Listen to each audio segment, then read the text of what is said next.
नमस्कार. आज आपण पाटण विधानसभा मतदारसंघ क्रमांक 261च्या राजकीय अर्थव्यवस्थेचं एक सखोल आणि निष्पक्षपाती विश्लेषण करणार आहोत. आमचा उद्देश कोणत्याही व्यक्तीवर टीका करणे नाही, तर व्यवस्थेला समजून घेणे आहे. या माहितीच्या आधारावर पुढे काय मार्ग असू शकतो हे आपण पाहणार आहोत.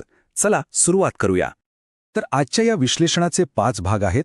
पहिला, पाटण माती आणि संकेत, म्हणजे पाटणची जमीन आपल्याला कोणते संकेत देते. दुसरा, 2024च्या जनादेशाचे विश्लेषण, हा जनादेश नेमकं काय सांगतो. तिसरा, 2 दशकांचा निवडणुकीचा मागोवा. चौथा, चतुर्मुख ब्लूप्रिंट, जो एक ठोस धोरणात्मक आराखडा आहे.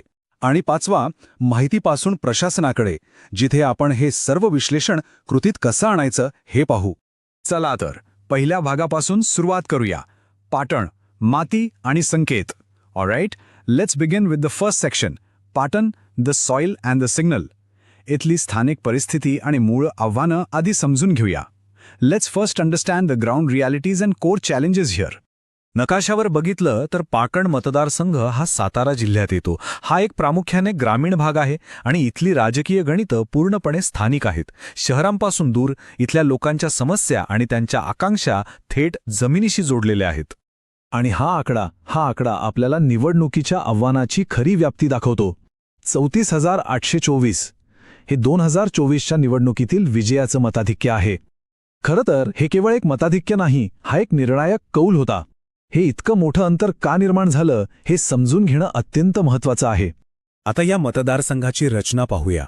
इथे साधारणपणे 3 ते 3.25 लाख मतदार आहेत. हा भाग पूर्णपणे ग्रामीण आहे, जिथे मराठा, ओबीसी आणि अनुसूचित जाती हे प्रमुख समाज आहेत.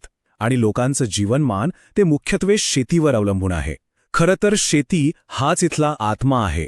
आणि याच शेतीमधून एक मोठी चिंता समोर येते. जरंडेश्वर शुगर कारखान्याच्या संकटाबद्दल ऊस उत्पादक शेतकऱ्यांमध्ये एक तीव्र चिंता आहे. एका शेतकऱ्याच्या शब्दात सांगायचं तर, जर कारखाना बंद पडला तर शेतकऱ्यांचे मोठे नुकसान होईल. ही भीती फक्त एका कारखान्यापुरती मर्यादित नाही, तर ती संपूर्ण भागाच्या आर्थिक स्थिरतेची आहे. आता आपण दुसऱ्या विभागाकडे जाऊया, 2024च्या जनादेशाचं विश्लेषण. आता आपण जमिनीवरच्या भावनांकडून थेट आकडेवारी आणि निकालामागची कारणं काय आहेत याचा अभ्यास करू.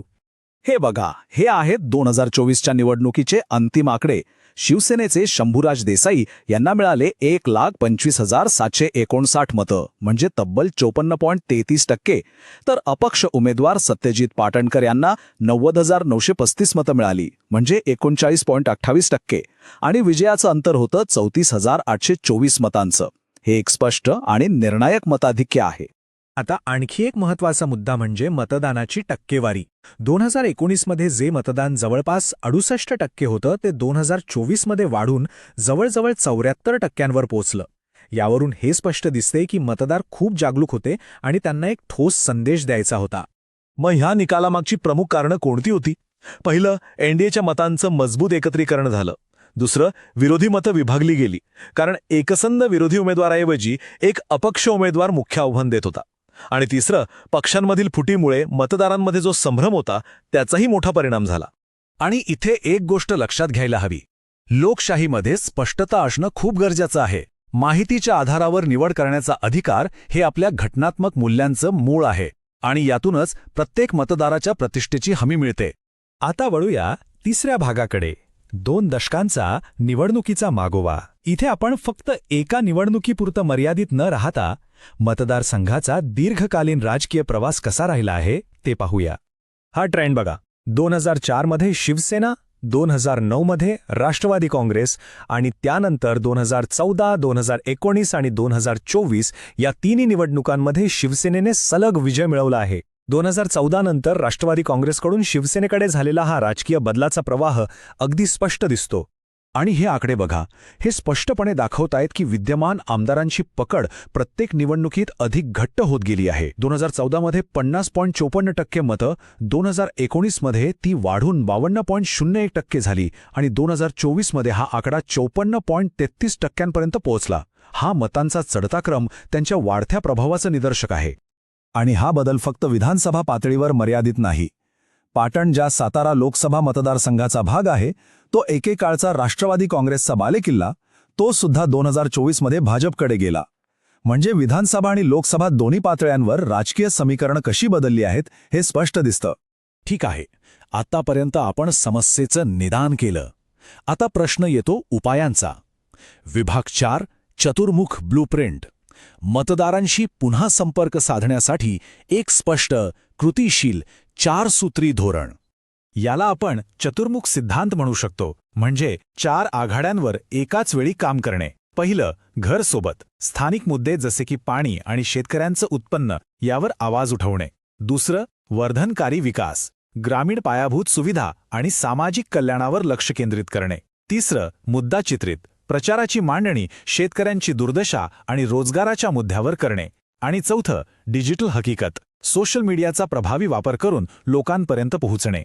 ही रणनीती अंमलात आणण्यासाठी 90 दिवसांची एक स्पष्ट योजना हवी. पहिल्या 30 दिवसात अंतर्गत पुनर्रचना आणि बूथ समित्यांची पुनर्बांधणी. पुढच्या 30 दिवसात म्हणजे 31 ते 60 दिवसात तळागाळात पोहोचून शेतकऱ्यांसाठी मदत शिबिरं आयोजित करणे. आणि शेवटच्या 30 दिवसात म्हणजे 61 ते 90 दिवसात एक प्रभावी कथा तयार करून आघाड्या मजबूत करणे.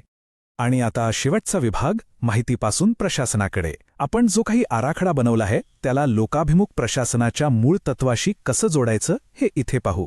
ही सारणी मतदारांच्या मुख्य समस्या दाखवते. ऊस उत्पादकांचं उत्पन्न, पाण्याची टंचाई, ग्रामीण बेरोजगारी आणि महागाई या सर्व समस्यांची तीव्रता खूप जास्त आहे. लोकांचं ऐकणं आणि त्यांच्या समस्या सोडवणं हेच एका जबाबदार सरकारचं काम आहे.